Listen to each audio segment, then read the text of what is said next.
Добро вечер, вести во 18 часот, ова се настаните на денот.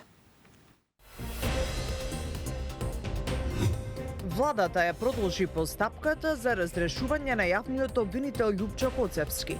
Поради направени крупни професионални грешки при раководењето со јавното обвинителство.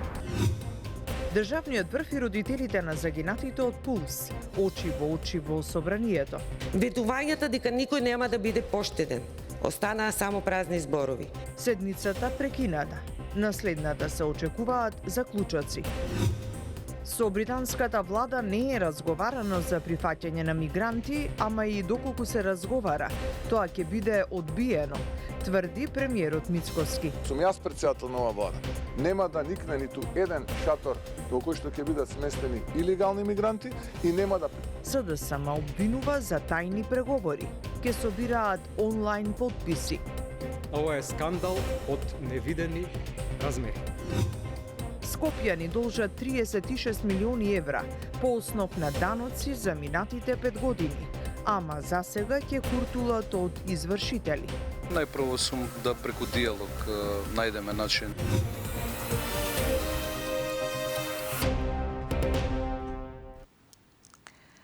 Најавите се остварија. Владата на денешната седница донело одлука да ја продолжи постапката за разрешување на државниот обвинител Љупчо Коцевски, поради како што соопштија направени крупни професионални грешки при раководењето на јавното обвинителство. Коцевски денеска потсети дека Советот на јавни обвинители оцени дека тој не направил крупна грешка, па одлуката ја смета за политичка. Од сега конечниот збор ќе го има собранието. За ова Михајло Видимлиски.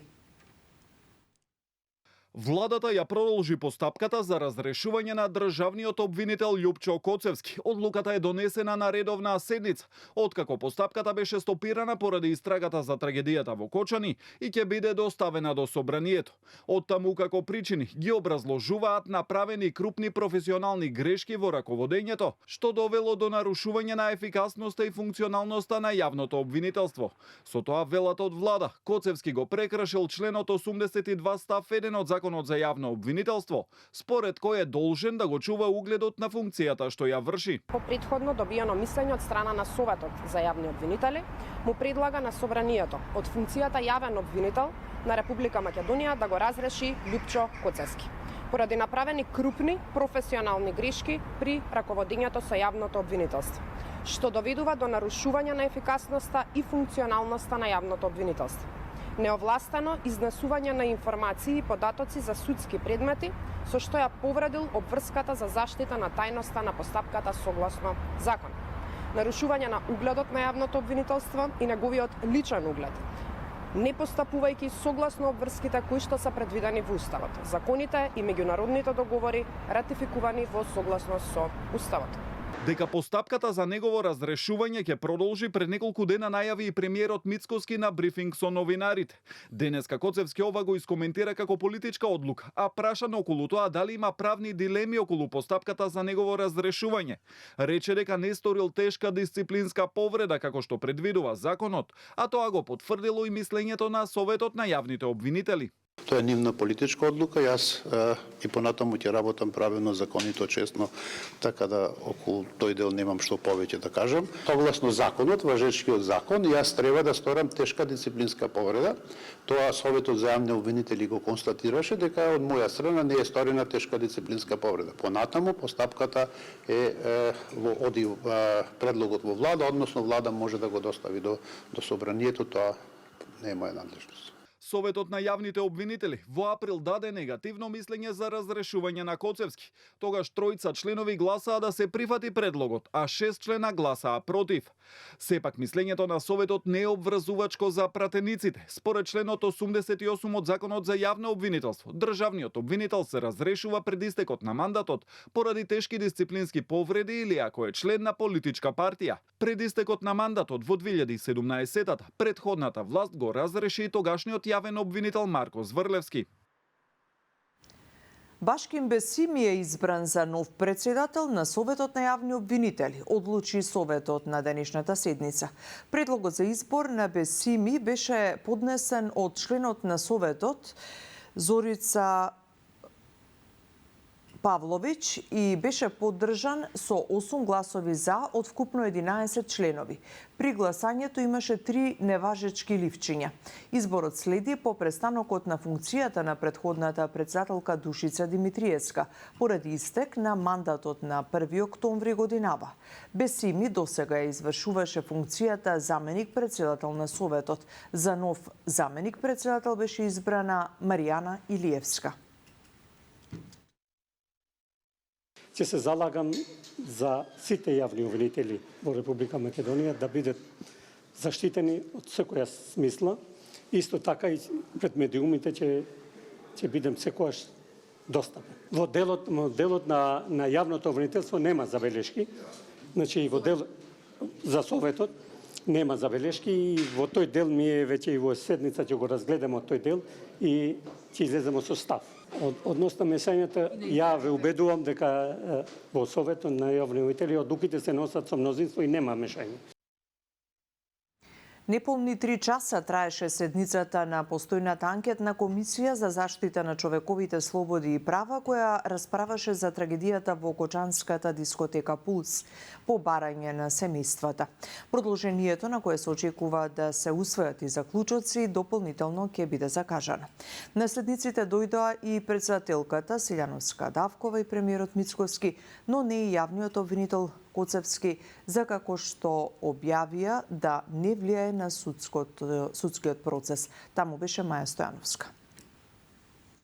Државниот врв меѓу кои председателката Силјановска Давкова, премиерот Мицковски и собранискиот спикер Гаши, очи во очи со дел од родителите на жртвите од трагичниот пожар во дискотеката Пулс, на денешната анкетна комисија во собранието, во ведното обраќање на единствената точка на дневниот ред. Представката од Сдруженијето 16 март започна со представничка на Сдруженијето и родител на жртва од пожарот, која побара случајот да биде разгледан како сериозна повреда на човековите права со акцент на правото на живот. Се пожалија дека премиерот не одговорил на нивното барање за еднократна финансиска помош, што им било ветено дека ќе се разгледа по изборите. Да покажеме грижа, солидарност и чувствителност кон семејствата кои претрпеа ненадоместлива загуба. Нашите деца го заслужуваат тоа. Нашата болка го заслужува тоа. Треба сите заедно, колективно да осеќаме и морална одговорност.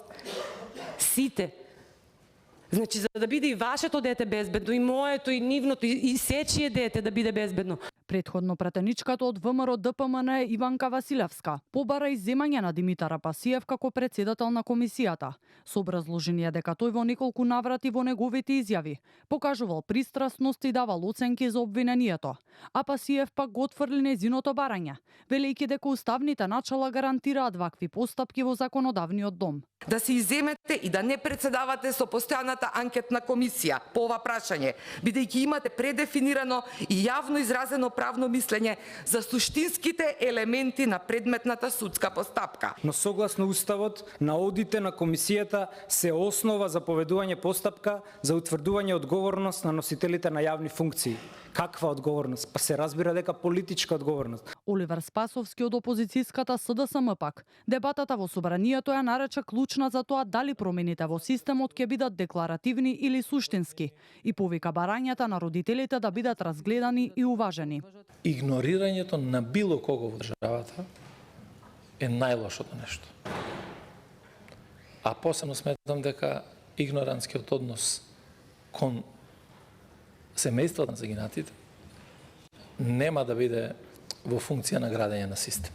Премиерот Мицковски, кој не се обрати од собраниската говорница, во изјава за медиумите посочи дека ќе стори се што е во негова моќ да даде поддршката онаму каде е најпотребна, но нагласи дека според него правдата може да се добие само преку судски процес, а не преку анкетни комисии.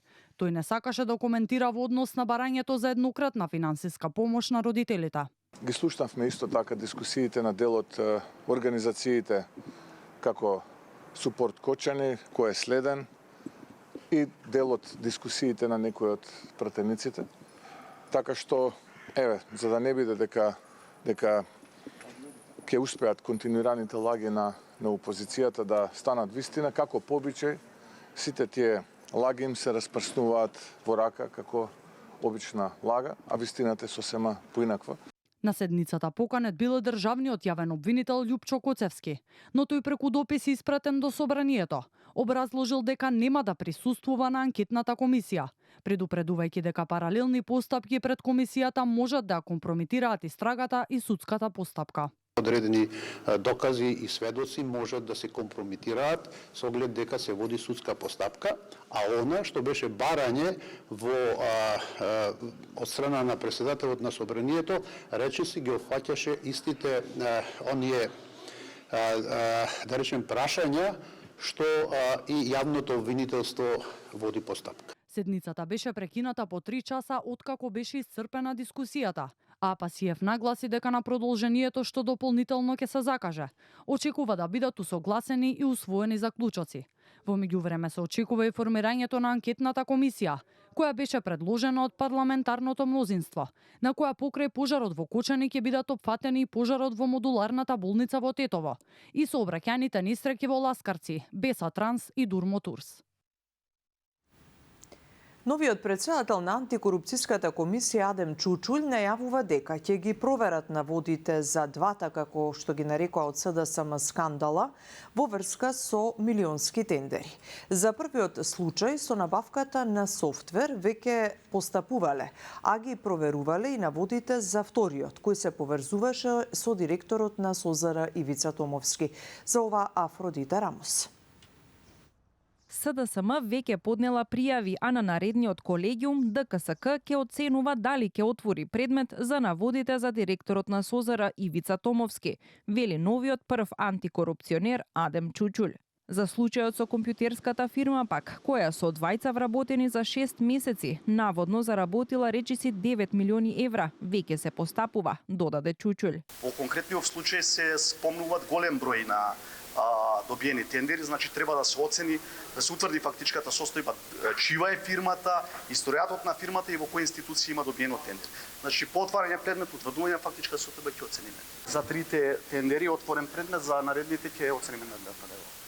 Премиерот Христијан Мицкоски рече дека ќе го разреши Томовски доколку се докажат наводите за злоупотреби, а ако тоа не се случи, очекува извинување од СДСМ. Јас ги повикувам сите институции и јавното обвинителство и ДКСК, сите да констатираат факти и да видиме дали постои одговорност или не. Но доколку не постои одговорност, тогаш логично е овие кои што ја водат кампањата и да се извинат. Главниот државен ревизор пак вели дека до крајот на оваа година ќе биде објавен ревизорскиот извештај за СОЗР, но доколку ДКСК и ОЈО отворат предмети за Томовски и ДЗР ќе процени дали и тие ќе започнат постапка. У Transparency International посочија, се додека правосудството не е на ниво на задачата, објавени скандали поврзани со институции и функционери без пресуди ќе останат само на ниво на шпекулации. Генерално сите институции се наоѓаат во една хипокризија, тргнувајќи од недовербата во судството, нефункционирањето на институциите, големиот број на скандали кои истите ги тресат во последно време. Сведоци сме на запрепастувачките и уништувачките последици на корупцијата. За состојбата со корупцијата во државава, од Transparency International вела дека се сведува на декларативни заложби, додека нивниот последен извештај за индексот на перцепција на корупцијата покажал дека и оваа година ги немаме минималните 50 поени кои гарантираат дека во државата се одвива некаква борба против корупцијата. Инфлацијата во ноември 4%, храната поскапа за 5,2%. Во собранието почна пленарната расправа за буџетот. Се очекува економијата да забрза со реален раст на БДП од 3,8%. Владата за неполни 30 дена заклучува дека приоритет е да купи повеќе возила, да патува повеќе и да троши повеќе на дневници.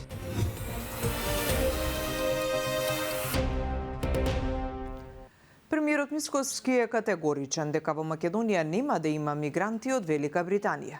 Вели дека за тоа досега не е воопшто разговарано, ни доколку се најде намаса ќе биде одбиено. Сепак британските медиуми продолжуваат да ја наведуваат Македонија како иден центар за враќање на мигрантите на кои нема да им биде одобрен азил во Британија. За ова Јован Ѓорговски. Премиерот Христијан Мицкоски ги отфрли наводите на дел од британските медиуми, но и на опозицијата дека во земјава ќе се отворат мигрантски кампови или транзитни хабови за одбиени баратели на азил од Велика Британија. Вели дека додека тој е премиер, такво нешто нема да се случи, а темата за прифаќање на мигранти во земјава, според него, не само што не била разговарана со македонските власти, туку и да се разговара, истата ќе биде одбиена. Мицкоски појасни дека темата која разговарана со британските власти е за борба против нелегалната миграција, односно како да се спречи влезот на мигрантите од земјите членки на Европската унија, мислејќи пред се на Грција во земјава на патот кон Западна Европа. Да дојдеме до суштината, тоа што беше во рамките на британските медиуми. Едно е, они викаат failed asylum seekers. Тоа што значи? Неуспешни апликанти за азил, да ги праќаат во трети земји.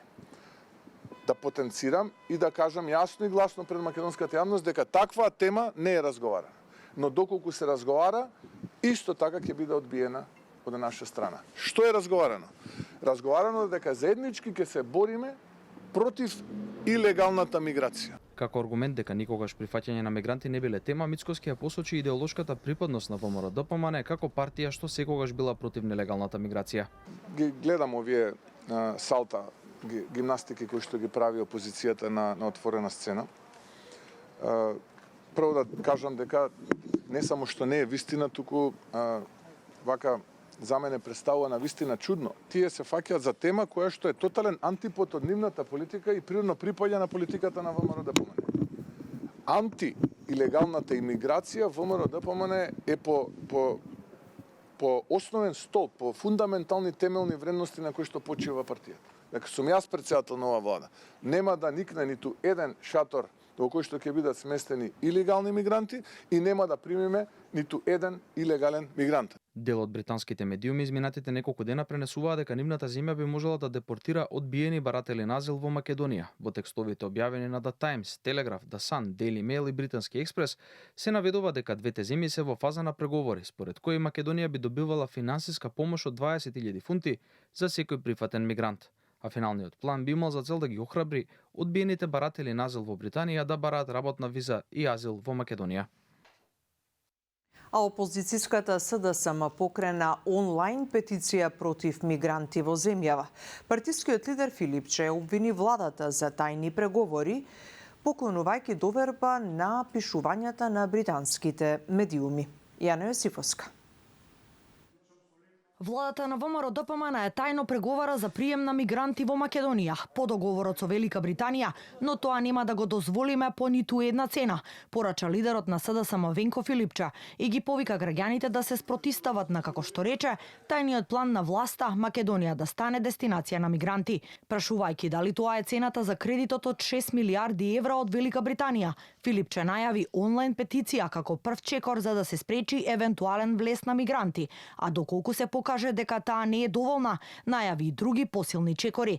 Според него скандалозно е што граѓаните за ова дознавале од британските медиуми, а владата молчала. Од овие пишувања на британските медиуми дознаваме дека според разговорите што се воделе, мигрантите треба да бидат интегрирани, да бидат присутни на нашиот пазар на трудот, особено во градежништвото, и тука да има трајни живеалишта.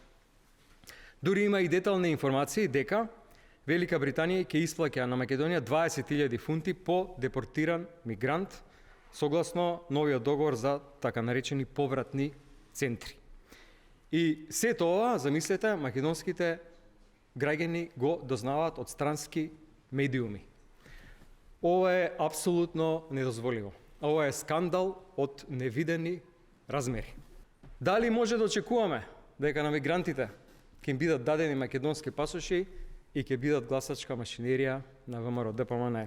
Лидерот на СДСМ предупреди на последиците од внесување на мигранти во земјава, особено што, како што вели, многу поразвиени земји во Европската унија, како и самата Британија, мака мачат со насилното однесување на мигрантите. Не можеме да дозволиме и нема да дозволиме да се случи ова. Ке следи силна мобилизација, активност на секој ниво, у секој град, во секоја општина, во секое село. Нема да дозволиме да дојдат мигранти тука по ниедна цена. Ние сакаме да сме дел од Европска унија. Не сакаме да сме мека на мигранти. Да дојдат луѓе кои што гледаме како се однесуваат во другите земји и какви проблеми ствараат. насилства, протести, силувања, болести кои што се донесени, кои што се искоренети во многу земји. Во септември на заедничката пресконференција со премиерот Мицкоски по подпишување на договорот за стратешко партнерство, британскиот амбасадор Метју Лосон ги демантираше тогашните информации дека во Македонија ќе се градат кампови за мигранти. Кажа дека суштината на партнерството се инвестиции и раст на економијата и дека станува збор за полициска соработка и борба против криминалните мрежи, односно споделување на разузнавачки податоци. Рускиот председател Владимир Путин го разреши Сергеј Базникин од должноста вонреден и ополномоштен амбасадор на Руската Федерација во Македонија. Уредбата е објавена и на официјалниот портал за објавување на правни акти на Русија, каде што е појаснето дека дипломатот престанува да служи на оваа позиција. Веста е пренесоа повеќе руски медиуми, а засега не се наведуваат причини за неговото разрешување, ниту кој официјално би го наследил. Пред неколку дена руската амбасада во Скопје соопшти дека привремен вршител на должност амбасадор е Владимир Дјаков. 58 годишниот Безникин на функцијата беше назначен на 3 август 2018 година. За време на неговиот мандат во 2023 година, повеќе руски дипломати беа протерани од Македонија со образложение дека работеле спротивно на дипломатските правила и се обиделе да се вмешаат во стратешки национални интереси на земјата.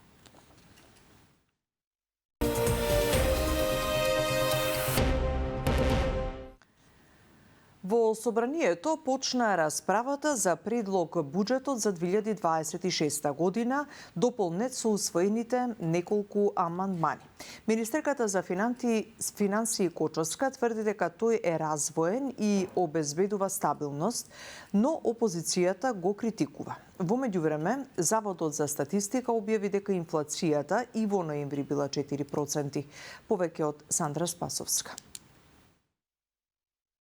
Инфлација од 4% во ноември годинава споредбено со истиот месец лани измери Државниот завод за статистика, додека индексот на цени на мало бележи зголемување од 3%.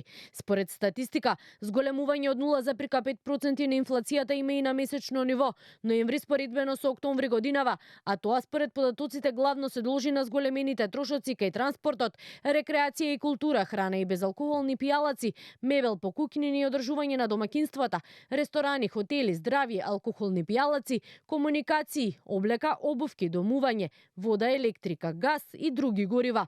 За следната година инфлацијата во буџетот, кој денеска влезе во собраниска процедура, е проектирана на 2,5%. Министерката за финансии Гордана Димитриевска Кочовска на стартот на собраниската расправа рече дека со овој буџет, меѓу другото, ќе се овозможи подобар животен стандард за граѓаните, бидејќи според неа ова не е само документ со бројки и табели, туку економска порака за стабилност, развој и доверба.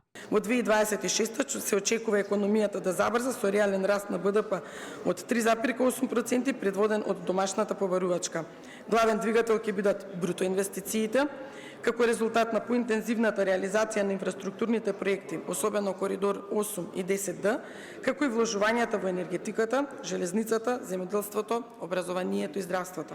За опозицијската СДСМ предлогот не е ниту развоен, ниту социјален. Зошто во година во која граѓаните се бореа за секоја сметка, во која инфлацијата кај храната достигна 7%, во која синдикалната кошница се зголеми над 65.000 денари, владата за неполни 30 дена заклучува дека приоритет е да купи повеќе возила, да патува повеќе и да троши повеќе на дневници.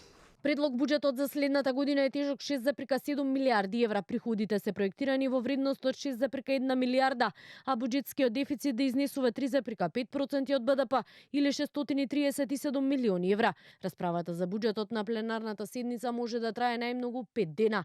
Претходно, на комисиската расправа од 200 беа прифатени 6 амандмани. Граѓаните и компаниите по основ на даноци и такси должат кон град Скопје над 36 милиони евра. информира денеска градската администрација. Градоначалникот Орце Ѓоргиевски за Канал 5 вели дека за сега не планираат решенијата да ги дадат на извршители, но апелираат на одговорност на граѓаните кон обврските. Ѓоргиевски информираше и дека е избрана фирма за новогодишно украсување на Скопје. Деталите од Јорданчо Цветановски. Граѓаните на Скопје должат над 36 милиони евра за данок на имоти за такси. Од нив 19 милиони евра е долг на физички, а останатите 17 милиони евра на правни лица. Од град Скопје ги повикуваат сите граѓани кои немаат платено данок на имот, на промет, на наследство и подарок и комунална такса фимарина, да ги подмират обврските во најкраток временски рок. Градоначалникот на град Скопје Орце Ѓоргиевски за Канал 5 појаснува дека се работи за неплатени долгови за 5-годишен период, чие подмирување ќе овозможи подобро функционирање на градот и реализација на проекти во метрополата. Најпрво сум да преку диалог најдеме начин и да го сработиме тоа за заедничко добро, затоа што тие 36 милиони евра се средства кои што ќе се инвестираат за граѓаните повторно во нови проекти. Еве толку 3 луна парка се тоа, повеќе од 3 луна парка ако направиме паралела. Испраќаме веќе имејлови до сите физички, но и до сите правни лица. Јас знам дека имало и институционални пропусти во минатото и дека не секој добивал даночно решение и им се извинувам на граѓаните во името на градот Скопје за тоа. Ѓоргиевски кажа дека на крајот на оваа година ќе се изготви меморандум со катастар на недвижности и ќе се почне со целосна репроценка на данок на имот. Ќе добиеме и базата од таму, за да можеме врз основа на таа база да направиме и репроценка на данок на имот, но и да бидат упишани сите оние објекти кои што со години наназад не биле упишани, така да не се таложат обврски кај граѓаните, но и кај компаниите. Добро е да се ги подмират тие обврски до крајот на оваа календарска година. Во однос пак на украсувањето на Скопје, која ќе чини 53.000 евра, Ѓоргиевски кажа дека избраната фирма треба да достави само банкарска гаранција, а веќе од следните денови да започне со китење на градот во пресрет на новогодишните празници. Директорот на Фондот за здравствено осигурување Сашо Клековски тврди дека нема доцнење ниту во исплатите на надоместокот за породилно отсуство, ниту за капитациите за матичните доктори. Потребните средства биле обезбедени преку прераспределбата на буџетот минатата недела. Миријана Мирчевска-Јовановиќ. Нема доцнење на исплата на породилното отсуство кај родилките со месеци. Тоа се одвива во континуитет во зависност и од исплатата на самите работодавачи, велат од Фондот за здравство. Во ноември се исплатени над 6.000 породилни отсуства, а бројот на исплатени породилни отсуства секој месец варира. Можниот проблем за исплата во декември е решен со прераспределба во буџетот, каде што е зголемена позицијата за породилни отсуства, велат од фондот. За декември немаше одобрение за расход, така да тој е решен со прераспределбата која се усвои минатата недела. Од редовност на исплатите можете да видите дека нема прескок над месец. За да има 2 месеци доцнење на сите, ќе треба да видите дупка во паричниот тек. Ја апелирам на работодавачите да не ги доцнат пресметките, посебно првите знаат да задоцнат доста. Во делот на тумор маркерите, од фондот со апел до докторите да не ги препраќаат пациентите само во една лабораторија, пример клиниката за онкологија, бидејќи во Скопје и на повеќе локации низ Македонија има тумор маркери. Исто така од фондот вела дека дел од анализите се непотребно направени и до октомври се направени околу 240.000 тумор маркери. Мора да има јасно насочување на пациентите која лабораторија во моментот не ги дава бараните услуги за пациентите да не лутат, посебно кога треба од општата болница додат во здравствениот дом или обратно. И втората, да се рационализира употребата на тумор маркери. Да нагласам дека помал дел, ретко овие тумор маркери се користат за диагностика, таков е примерот кај ПСА за простата. И тука веројатно треба да имаме многу повеќе направени анализи, бидејќи треба да се анализира, тестира здрава популација. Капитацијата за матичните доктори се исплаќа и почна со исплата и со договорените зголемувања од 33%. Ги завршуваме вестите, останете со Канал 5 и проследете го најновото издание на Самовистина. Се гледаме во вечерните вести. Пријатно.